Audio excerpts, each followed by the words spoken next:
Inmigrantes abstractos en un mundo abstracto. Por Thomas Sowell. Publicado el 30 de agosto de 2016.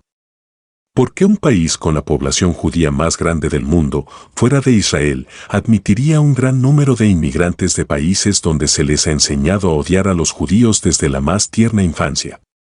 En última instancia, esta pregunta no se trata de musulmanes y judíos.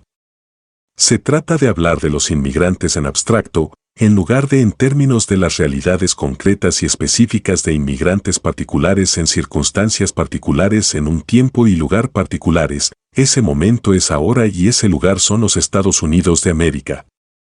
Hace 100 años, cuando la inmigración de otras partes del mundo era un problema importante, hubo un estudio del gobierno que proporcionó estadísticas voluminosas sobre cómo los inmigrantes de varios países se desempeñaban en la sociedad estadounidense, económica, educativa y en términos de patología social.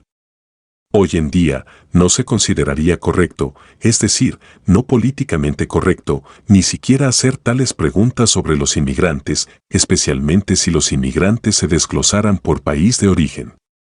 A pesar de que algunos entre la intelectualidad les gustan referirse al pasado como tiempos anteriores y más simples, somos nosotros hoy en día los que somos tan simples como para hablar de los inmigrantes como si fueran personas abstractas en un mundo abstracto, a quienes podríamos aplicar nuestros principios abstractos. Sin embargo, hay inmigrantes de algunos países que engrosan las listas de asistencia social, mientras que los inmigrantes de otros países casi nunca acceden a la asistencia social.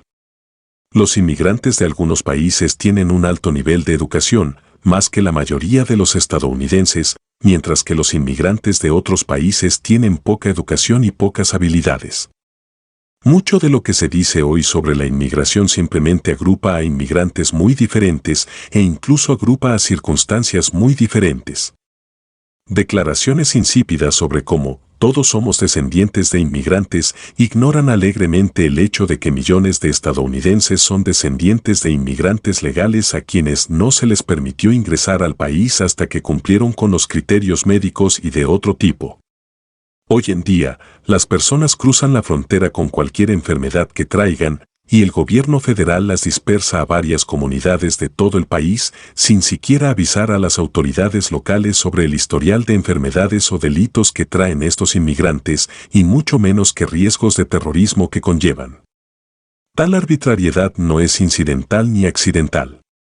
Es parte de un patrón mucho más amplio, que se extiende más allá de la inmigración y se extiende más allá de los Estados Unidos a muchos países europeos, donde las élites estrechas se imaginan tan superiores al resto de nosotros que es tanto su derecho como su deber imponer sus nociones a los demás y a nosotros.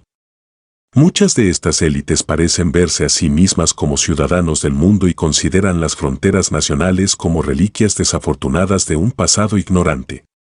Si las personas dentro de esas fronteras están mucho mejor que otras personas fuera de esas fronteras, entonces para tales élites es solo una cuestión de equidad o justicia social dejar entrar a los forasteros, para obtener una parte de nuestra ganancia inesperada. Por hermosa que parezca esta visión, y por mucho que halague a quienes la abrazan, admitir inmigrantes es una decisión irreversible, independientemente de cómo resulte. Es poco probable que los problemas, o incluso los desastres, que puedan causar los inmigrantes en particular se produzcan dentro de las comunidades cerradas u otros enclaves exclusivos donde viven las élites. Por mucho que los estándares educativos o los estándares de comportamiento puedan sufrir en las escuelas cuando los niños inmigrantes de un entorno más pobre inundan, es probable que eso no afecte a los niños de la élite en las costosas escuelas privadas.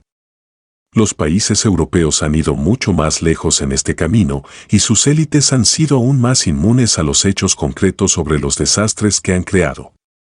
Las autoridades han ignorado o minimizado las violaciones de mujeres en las calles de Alemania por parte de refugiados varones de Oriente Medio. Los ataques terroristas recurrentes en toda Europa de la misma fuente no han provocado ninguna reconsideración de las leyes de discurso de odio que pueden invocarse contra cualquiera que advierta de los peligros. Las élites estadounidenses que dicen que debemos aprender de otros países casi siempre quieren decir que debemos imitar lo que ellos han hecho. Pero lo que más necesitamos aprender es a no repetir sus errores.